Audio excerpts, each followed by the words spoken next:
Henry was our first child. It was like, oh my God, I'm going to be a dad. It's the best thing in the world. He loved running around. He loved to go to the park.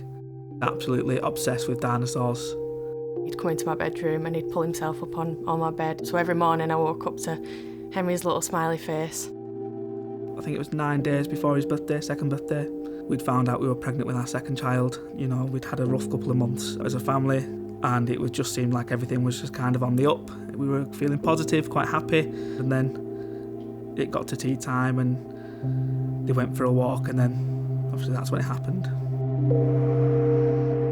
I said to my sister, should we go for a walk before we have our tea? We were walking and he was in between me and my sister, just playing.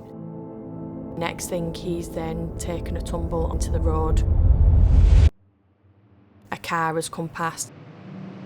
His head's gone under the wheel. My gut feeling was that he was dead. I remember my sister picking him up and screaming. When I arrived at the scene, I just remember seeing Alex in hysterics, and then when Alex was explaining that he'd been hit in the head by the car, my heart just sank and I just thought, I've lost him. That was it.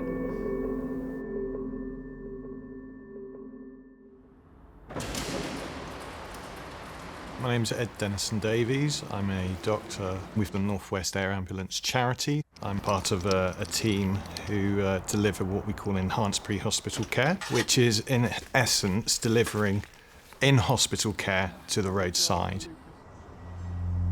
It was later in the shift and we received a call about a young child, 1 or 2, who'd been run over by a car. We were immediately sent to go to that job and lifted in the helicopter.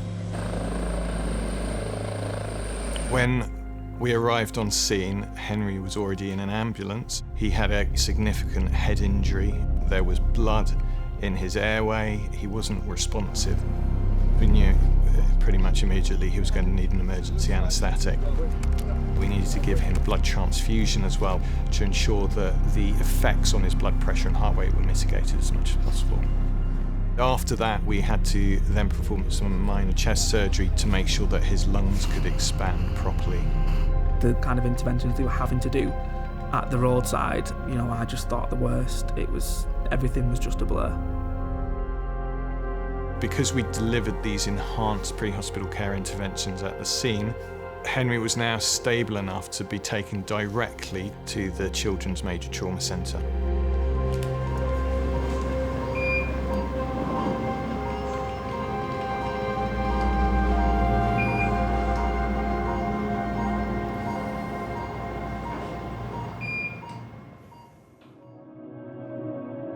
I just remember the first time he opened his eyes and looked at us, and it was just like, yeah, there's Henry. Within hours, he was asking for mummy and daddy and dinosaurs. Those were his first 3 words, and it's just such a massive relief. Very emotional. This is the reason we do what we do, is to help those small number of critically unwell patients where time-critical interventions need to happen as soon as possible so that we can deliver them the best care and they can have the best outcome.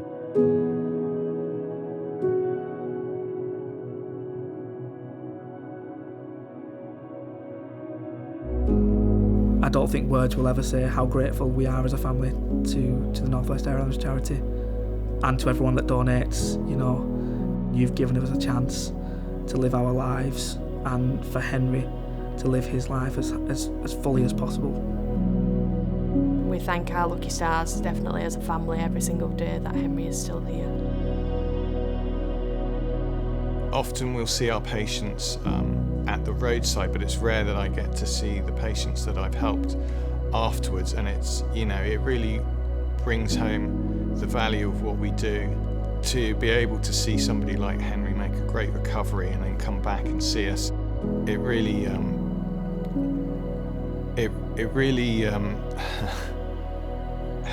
know, it makes you realise how worthwhile the job is. And you know, this is what we train for. This is what we want to do.